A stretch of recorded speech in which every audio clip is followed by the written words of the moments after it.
എല്ലാവർക്കും നമസ്കാരം. നമ്മുടെ സ്വന്തം പച്ചക്കറി വെച്ചിട്ട്, സ്വന്തം വെണ്ടയ്ക്ക വെച്ചിട്ട് ഇതൊരു സിമ്പിൾ റെസിപ്പിയാണ് കേട്ടോ.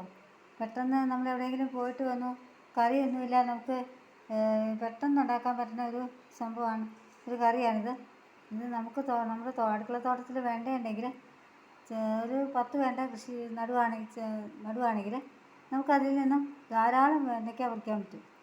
1-2 ദിവസം നമുക്ക് വെണ്ടയ്ക്ക പറിച്ചെടുക്കാൻ പറ്റും. പെട്ടെന്ന് ഓടിച്ച് നമ്മൾ വെണ്ടയിൽ നിന്ന് കുറച്ച് വെണ്ടയ്ക്ക പറിച്ചെടുക്കുക, ഈ സിമ്പിൾ റെസിപ്പി ഉണ്ടാക്കുക. നമുക്ക് നോക്കാം എങ്ങനെയാണ് ഉണ്ടാക്കണമെന്ന്. ഓക്കെ, ഇതാദ്യം നമുക്ക് ചെറിയ കഷ്ണങ്ങളായിട്ട് മുറുക്കിയെടുക്കാം. അതിനാവശ്യമായ സാധനങ്ങൾ മുളക് പൊടി കേട്ടോ. ഇത് സ്വന്തം മുളക് പൊടിയാണ്. നമ്മുടെ മുളക് ഏരിയയിൽ നിന്ന് തന്നെ പഴുത്ത മുളക് പഴുപ്പിച്ച് പറിച്ചെടുത്ത് ഉണക്കി വെയിലത്ത് വെച്ച് ഉണക്കി പൊടിപ്പിച്ചെടുത്താൽ കേട്ടോ. പൊടിപ്പിച്ചതല്ല, നമ്മൾ മിക്സിക്കകത്ത് പൊടിച്ചെടുത്തതാണ്, നമ്മൾ തന്നെ പൊടിച്ചെടുത്തതാണ്. ഓക്കെ, പിന്നെ ഉള്ളത് നമ്മുടെ പച്ചമഞ്ഞളാണ്. പച്ചമഞ്ഞൾ ഉണക്കി പൊടിച്ചതാണിത്. ഓക്കെ, ഇത് മാത്രം നമ്മുടെ അല്ല കേട്ടോ, ഇത് കടയിൽ നിന്ന് വാങ്ങിച്ച മല്ലി പൊടിച്ചതാണ് കേട്ടോ. ബാക്കിയെല്ലാം നമ്മുടെ സ്വന്തം സാധനങ്ങളാണ്. വെളിച്ചെണ്ണ നമ്മുടെ സ്വന്തമാണ്. തേങ്ങ ആട്ടിച്ചെടുത്ത നമ്മുടെ സ്വന്തം വെളിച്ചെണ്ണയാണ് കേട്ടോ. ഓക്കെ, അപ്പോൾ നമുക്ക് ആരംഭിക്കാം. പിന്നെ ഇതിനകത്തൊരു പ്രത്യേകതയുണ്ട് കേട്ടോ. ഇതെൻ്റെ തനി നാടൻ വെണ്ടയാണ് കേട്ടോ. ഇത് ആനക്കൊമ്പനാണെന്നോർത്താരും പേടിക്കണ്ട. ഇത് ആനക്കൊമ്പനല്ല, നമ്മുടെ പഴയ നാടൻ ടൈപ്പ് വെണ്ടയാണ്. നല്ല ടേസ്റ്റുള്ള വെണ്ടയ്ക്കയാണ് കേട്ടോ. ഇത് കുറേ കാലം നിൽക്കും, കുഞ്ഞിലേ മുതലേ കായ്ക്കും. പിന്നെ ഈ കൂടെ സാമ്പ്രാട്ടിൻ്റെ വെണ്ടയുണ്ട് കേട്ടോ. സാമ്പ്രാട്ട് ഇതിപ്പോൾ 2 ദിവസം ആയതാണ് പറിച്ചെടുത്തത്. സാമ്പ്രാട്ടിൻ്റെ വെണ്ടയുണ്ട്. സാമ്പ്രാട്ടിൻ്റെ വെണ്ട സൂപ്പറാണ്. ഇത് നമുക്ക് അത് തീരെ കുഞ്ഞിലെ തന്നെ നിറയെ ശിഖരങ്ങളുണ്ടായിട്ട് ആ ശിഖരത്തേക്കൂടെയൊക്കെ വെണ്ടയ്ക്ക ഉണ്ടാവും. ഇതെൻ്റെ നാടൻ വെണ്ടയാട്ടോ. ഇത് മൂത്തതല്ല, നല്ല പിഞ്ച് വെണ്ടയ്ക്കാണ്. ഇന്ന് 1-2 ദിവസം നമുക്ക് വെണ്ടയ്ക്ക പറിച്ചെടുക്കാം. കുറേ കാലം നിൽക്കുന്ന ഒരു വെണ്ടയാണ് കേട്ടോ ഇത്. ഒരു 2 വെണ്ടയ്ക്ക ഉണ്ടെങ്കിൽ നമുക്ക് സാമ്പാറിന് ധാരാളമായി. നല്ല ടേസ്റ്റുമാണ്. ഇതിൻ്റെ ജെല്ലും വളരെ കുറവാണ്.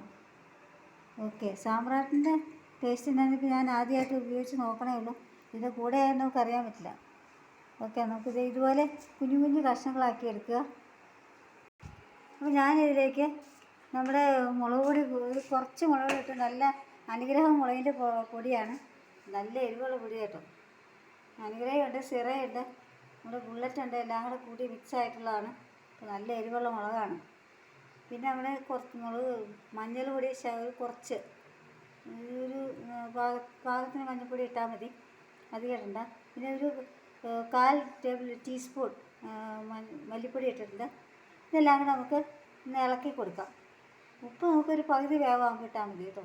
നമുക്ക് പകുതിയല്ല, ഒരു 3/4 വേവാകുമ്പോൾ ഇളക്കിയിട്ട് നമുക്കൊരു 10 മിനിറ്റ് ഇതൊന്ന് യോജിക്കാനായിട്ട്, ഒന്ന് സോർട്ടാവാനായിട്ട് വയ്ക്കാം.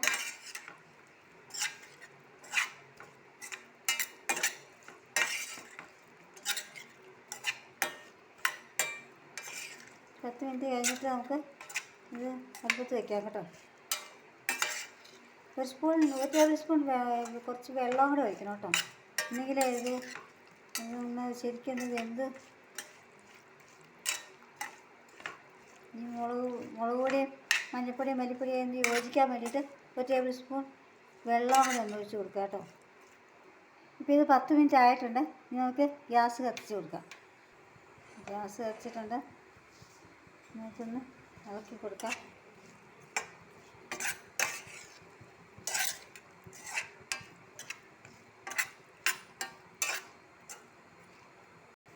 ഇതുപോലെ നമ്മൾ കുറച്ച് വെണ്ടയും മുളകും ഒക്കെ നടുവാണെങ്കിൽ നമുക്ക് വളരെ വിഷമില്ലാത്ത മുളക് പൊടി ഉണ്ടാക്കാൻ പറ്റും. ഞാനൊരു 10-15 ചോടോളം മുളകുണ്ടായിരുന്നു. 15 അല്ല 20 ചോടോളം മുളകുണ്ടായിരുന്നു. ചിറയും പിന്നെ അനുഗ്രഹവും ബുള്ളറ്റും ഒക്കെ ആയിട്ട്. അപ്പോൾ ഇതെല്ലാം ചെടിയിൽ നിന്ന് പഴുത്ത് കഴിയുമ്പോൾ പറിച്ചെടുക്കുക. എന്നിട്ട് നമ്മൾ തിളച്ച വെള്ളത്തിൽ ഒന്ന് മുക്കിപ്പൊക്കി എടുക്കുക. എന്നിട്ട് വെയിലത്ത് വെച്ച് ഉണക്കിയെടുക്കുക. ഡ്രയറിലവർക്കാണെങ്കിൽ അതിനെ അങ്ങനെ വെച്ച് ഉണങ്ങാം. വെയിലത്ത് വെച്ച് ഉണക്കിയെടുക്കുക. ഇതിന് നല്ല ചുവപ്പ് കളർ കിട്ടും. ചൂടുവെള്ളത്തിൽ മുക്കിയിട്ട് തിളച്ച വെള്ളത്തിൽ മുക്കിപ്പൊക്കി എടുക്കുകയാണെങ്കിൽ നിറം പോവാതെ നല്ല ചുവന്ന മുളക് പൊടി കിട്ടും. അപ്പോൾ നമുക്ക് വാങ്ങിക്കുന്ന ആസിഡ് മുളക് പൊടിയിൽ നിന്ന് നമുക്ക് രക്ഷപ്പെടാം. ഇതൊക്കെ പല മായങ്ങളും ചേർത്ത് വരുന്നതല്ലേ. സ്വന്തം മുളക് പൊടി ആകുമ്പോൾ കുഴപ്പമില്ല. മഞ്ഞൾപ്പൊടി ആണെങ്കിൽ അവർ കെമിക്കലൊക്കെ ചേർത്ത് കോൾട്ടാറൊക്കെ ചേർത്തിട്ട് കാരണം മഞ്ഞപ്പൊടിയാണ് ഇതെല്ലാം. ഞങ്ങൾ കൂടുതൽ ക്യാൻസറും ലിവർ സിറോസിസും ഒക്കെ വരാനായിട്ട് ചാൻസ് കൂടുതലാണ്. ഇതാകുമ്പോൾ ആ കുഴപ്പമില്ല, എല്ലാം നമ്മുടെ നല്ല സ്വന്തം സാധനങ്ങൾ. ഉപ്പ് ചേർക്കരുത് കേട്ടോ. ഉപ്പ് ചേർക്കാത്ത കുഴപ്പമെന്നറിയോ, ആ ജെല്ലുണ്ടല്ലോ ഞോള പോലെ ഇരിക്കണേ, ഈ ഞോള പോലെ വന്ന് അത് കണ്ടമാനം അതിൽ നിന്ന് ഇറങ്ങിയിട്ട് ഇങ്ങനെ കട്ട പിടിച്ച് പാത്രത്തിൽ കട്ട പിടിച്ചിങ്ങനെ അടിയിൽ പിടിക്കും. ലോ ഫ്ലെയിമിൽ വേണം കേട്ടോ, ലോ ഫ്ലെയിമിൽ വേണം നമുക്കിത് ഓൺ ചെയ്യാൻ കത്തിക്കാനായിട്ട്.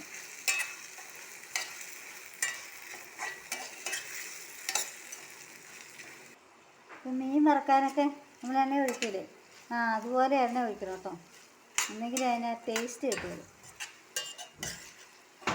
പക്ഷെ അധികം എണ്ണ വേണം. ഒന്ന് മൂടി വയ്ക്കുവാണെങ്കിൽ പെട്ടെന്ന് വെന്ത് കിട്ടും കേട്ടോ. ഇനി നമുക്ക് മൂടി ഒന്ന് മാറ്റി കൊടുക്കാം.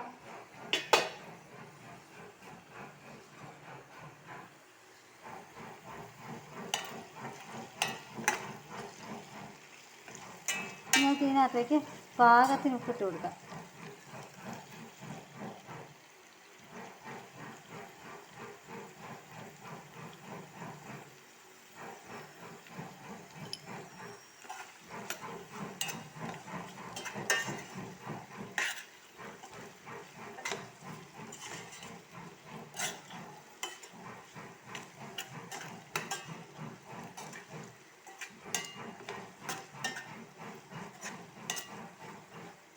നമുക്കൊരു കുറച്ച് സമയം കൂടെ ഇത് വയ്ക്കാൻ, കുറച്ചുകൂടെ ഒന്ന് ആവട്ടെ കേട്ടോ, കണ്ടമാനം ഡ്രൈ ആവരുത്.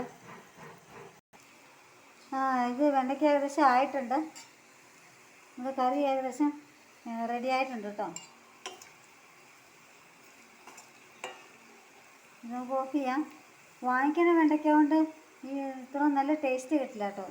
നല്ല ടേസ്റ്റ് ഉള്ളൊരു വെണ്ടയ്ക്ക വറുത്തതെന്ന് ആണ് ഇതിന് വെണ്ടയ്ക്ക ഫ്രൈ. അപ്പോൾ ഇത് നമ്മുടെ തന്നെ വെണ്ടയ്ക്ക, ഫ്രഷ് വെണ്ടയ്ക്ക ആണെങ്കിൽ നല്ല ടേസ്റ്റ് ആയിരിക്കും. കടയിൽ നിന്ന് വാങ്ങിക്കുന്ന വാടിയ വെണ്ടയ്ക്കയൊക്കെ ആയിരിക്കുമല്ലോ, അതിന് ഇത്ര രുചി കിട്ടില്ല. അതുകൊണ്ട് എല്ലാവരും ഒരു 10 മൂട് വെണ്ടയ്ക്ക ആണെങ്കിലും ഒന്ന് നട്ടു പിടിപ്പിക്കുക. 10 ചോട് വെണ്ടയാണെങ്കിലും ഒന്ന് നട്ടു പിടിപ്പിക്കുക.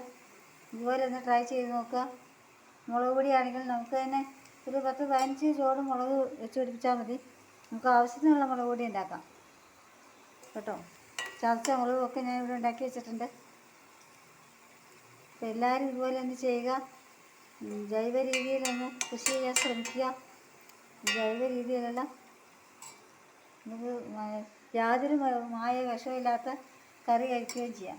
Okay, thank you. എല്ലാവരും ട്രൈ ചെയ്യുക.